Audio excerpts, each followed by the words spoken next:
है कि क्या ईमान को जो है वो सोशल मीडिया पर आना चाहिए या नहीं आना चाहिए। और हमारे ऊपर भी काफ़ी सारी जो है वो उस्मान ज़ेब के और मेरे ऊपर जो है ना ये सारी एलिगेशन लगाई गई कि आपने जो है वो रजब भट्ट के जो घर तोड़वाने में आपका हाथ है और आपने वो वॉइस नोट क्यों जो है वो रिलीज़ किए। ईमान को सोशल मीडिया पर आना या ना आना ये एक अलहदा बात है, लेकिन घर के जो मामलात हैं वो इस चीज़ को देखने चाहिए। याद रखिएगा, इनका घर कभी भी नहीं बच सकता। तो मेरे लिए बड़ी शॉकिंग न्यूज़ थी और उन्होंने कहा कि एक यूट्यूबर जो है वो यूट्यूबर इनको जो है वो गुमराह कर रहे हैं। तो कि रजब को और ईमान को दोनों को जो है ना बैठ के ये सारे मामला डिस्कस करने चाहिए और जो लोग हंस रहे हैं, जो लोग वीडियोस बना रहे हैं, इन लोगों के ऊपर जो है वो एक ज़ोरदार तमाचा मारना चाहिए। अस्सलाम वालेकुम नाज़रीन, मेरा नाम शुएब सादिक और आप देख रहे हैं पोस्ट पाकिस्तान। एक दिन जब हम टिकटॉक के ऊपर लाइव बैठे हुए थे तो एक लड़का जिसका नाम शायद शायान है या कोई इस तरह का कोई नाम है, उसने टिकटॉक लाइव के ऊपर आकर एक बात की।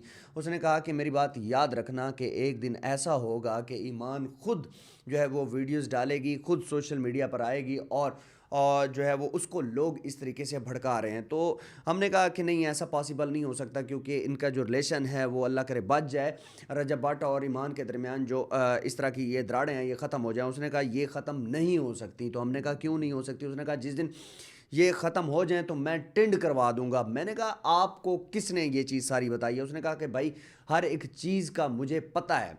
अब मैंने कहा यार आपको जो पता है तो वो हमें ज़रा खुल के बताएं ना, तो कि किस तरह है। उसने कहा कि जो उसके सपोर्टर्स हैं जो उसको ये चीज़ कह रहे हैं कि भाई आप वहाँ पे वक्ती तौर पर ना जाओ और जो है वो आप अपना सोशल मीडिया शुरू करो, आपको जो है वो फेम मिल चुका है और आप जो है ना वीडियोज़ वगैरह डालो।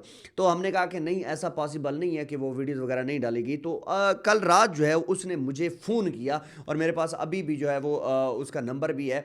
शायद वो बाहर रहता है कहीं पर, जो है वो मलेशिया वगैरह में रहता है जनाब।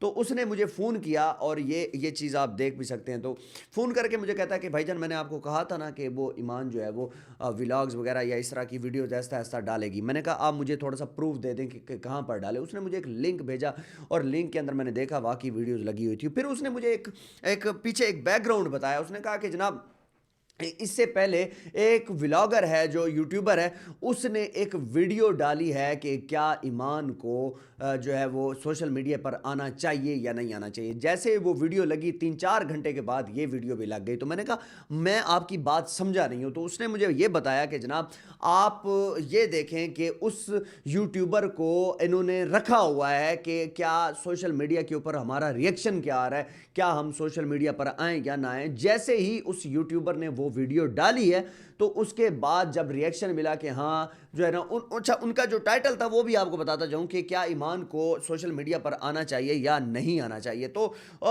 काफ़ी सारे जो है वो मैंने भी कमेंट्स पढ़े हैं तो वहाँ पर लिखा हुआ था जी आना चाहिए, जी आना चाहिए, जी आना चाहिए। तो उसके बाद कुछ ही घंटों के बाद जो है वो उन्होंने इंस्टा के ऊपर अपनी एक रील डाली।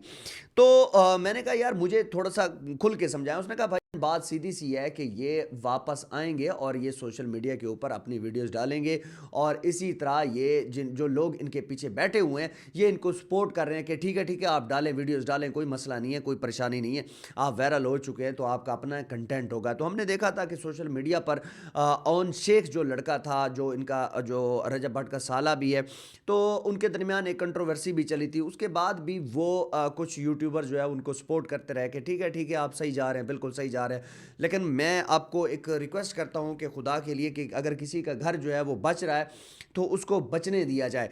और हमारे ऊपर भी काफ़ी सारी जो है वो उस्मान ज़ेब के और मेरे ऊपर जो है ना ये सारी एलिगेशन लगाई गई कि आपने जो है वो रजब भट्ट के जो घर तोड़वाने में आपका हाथ है और आपने वो वॉइस नोट क्यों जो है वो रिलीज़ किए थे। जनाब पहली बात तो ये है कि वो वॉइस नोट जो है एक रिलीज़ करने का मकसद ये था कि एक प्रेशर बिल्ट हो जाए और जब प्रेशर एक बिल्ट होगा तो शायद इनको कोई चीज़ समझ आ जाए कि यार मामला जो है वो काफ़ी ज़्यादा हो चुके हैं। तो इस वजह से जो है हमने वो सोशल मीडिया के ऊपर वो रिकॉर्डिंग जो है वो हमने शेयर की थी। इससे ज़्यादा जो हमारे पास और भी काफ़ी सारी ऐसी रिकॉर्डिंग्स हैं कि जो कि आप शायद सोच भी नहीं सकते, लेकिन हमने वो उस चीज़ को कभी भी एक्सपोज नहीं किया। उसकी रीज़न ये है कि हम सिर्फ ये प्रेशर बिल्ड करना चाह रहे थे। शायद इनके इनके दरमियान आपस में मामले जो है वो ठीक हो जाए। तो जिस लड़के ने मुझे फ़ोन किया तो उसने कहा भाईजान इनके दरमियान आपस में मामलात कभी ठीक नहीं होंगे। मैंने कहा यार आप कोई नजूमी हो, पीर हो, आप हो क्या? मुझे खुल के आप क्यों नहीं बात बता रहे? उन्होंने कहा जनाब जो इनको भड़काने वाले बैठे हुए हैं, जो इनके पीछे बैठे हुए हैं और बार बार इनको कह रहे हैं कि कोई ज़रूरत नहीं है वहाँ पर जाने की और कोई ज़रूरत नहीं है जो है वो आप दोबारा जो है ना वो बैक करने की, तो आप जो है वो सोशल मीडिया के ऊपर आपकी अच्छी फ़ैन फॉलोइंग है और आप जो है वो ये चीज़ कर सकते हैं। तो मैंने देखा कि वो वीडियो जब लगी हुई थी तो वीडियोज़ के ऊपर काफ़ी सारे व्यूज़ भी और शेयर्स भी हैं, उनके नीचे कमेंट्स भी मैंने काफ़ी सारे पढ़े हैं। तो यही चीज़ के लोग कह रहे हैं कि जनाब ठीक है आपको सोशल मीडिया के ऊपर आना चाहिए। मेरी एक बात याद रखिएगा कि ईमान को सोशल मीडिया पे आना या ना आना ये एक अलहदा बात है, लेकिन एक बात याद रखिएगा कि ईमान अपनी जो शादीशुदा लाइफ है उसमें वापस आना उसको लाजमी चाहिए। क्यों?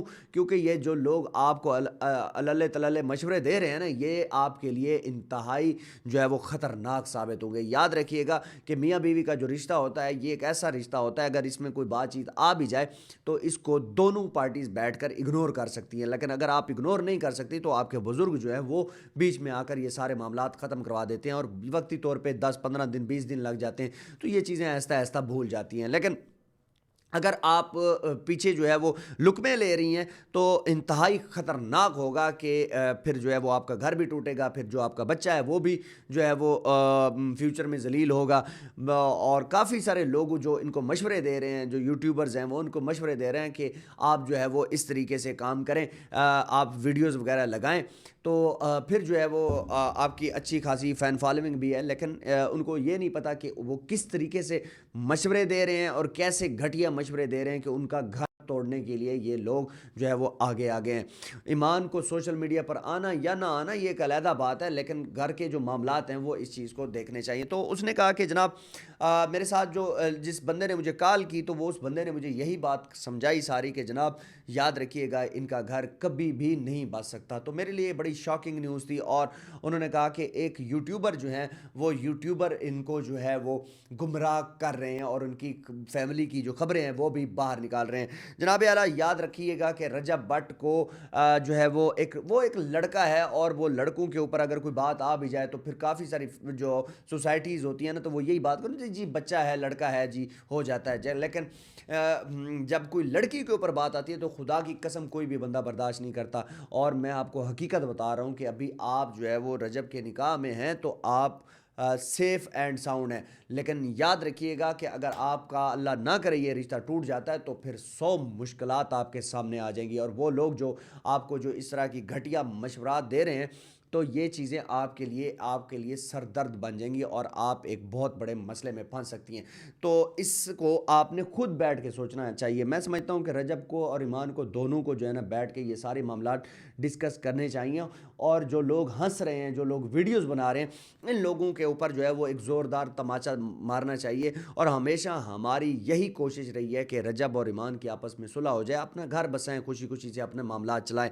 लेकिन अगर यही चीज़ एक दूसरे से लुकमे लेते रहे, रजब लेता रहा या ईमान लेती रही तो ये एक बहुत बड़ा मसला बन जाएगा। अब सोशल मीडिया पे एंट्री मारना भी एक नामुनासिब कदम है वक्ती तौर पर। अगर आपका हस्बैंड आपको मना कर रहा है या आपने हस्बैंड की इजाज़त के बगैर आपने सोशल मीडिया के ऊपर एंट्री डाली है और आपके जो थोड़े बहुत फॉलोअर्स हैं उनकी बात मानकर आपने ये एंट्री डाली है तो याद रखिएगा यही फॉलोअर्स फिर आपके साथ भी खड़े नहीं होंगे और मुश्किल वक्त में कोई भी बंदा आपके साथ नहीं खड़ा होता, ये आपके लिए वैसे मुसीबत बनता है। मैं समझता हूँ कि दोनों को दरगुजर करना चाहिए क्योंकि आपका एक बच्चा है और यही बच्चा जब बड़ा होगा तो फिर लोग इसको काफ़ी बातें सुनाएंगे। और याद रखिएगा कि ये जो आपके फॉलोअर्स हैं ये वक्ती तौर पर आपको मशवरात तो दे रहे हैं लेकिन ये मशवरे आपके लिए वैसे मुसीबत बन जाने और बाद में आपके लिए एक तकलीफ दे बात साबित होगी। याद रखिए कि बच्चे के ऊपर वालदैन का हाथ ना हो तो वो बहुत बड़ा मसला बन जाता है। लोग और सोसाइटी जो है वो उसको बातें सुनाने में जो है ना वो आगे आगे होती है। तो ये मियाँ बीवी के जितने भी ये बातें होती हैं तो इनको बैठ के खुद ही दरगुजर करना चाहिए। अगर ये सारी चीज़ें दरगुजर नहीं होंगी तो बहुत बड़े मसाइल का सामना करना पड़ सकता है और ये मसाइल बाद में आपके बच्चे की सेहत के ऊपर भी इम्पैक्ट कर सकते हैं। वीडियो को लाजमी शेयर कीजिएगा और जिस बंदे ने मुझे एक कॉल करके ये सारी बातें कही हैं, अल्लाह करे इसकी सारी बातें झूठी हों और जो है वो आपकी ज़िंदगी के जो खुशगवार लम्हात हैं फिर दोबारा से ये सारे जो जो है वो सेटल डाउन हो जाए। वीडियो को लाजमी शेयर कीजिएगा, पोस्ट पाकिस्तान चैनल को सब्सक्राइब कीजिएगा। आपका बहुत शुक्रिया, अल्लाह हाफ़िज़।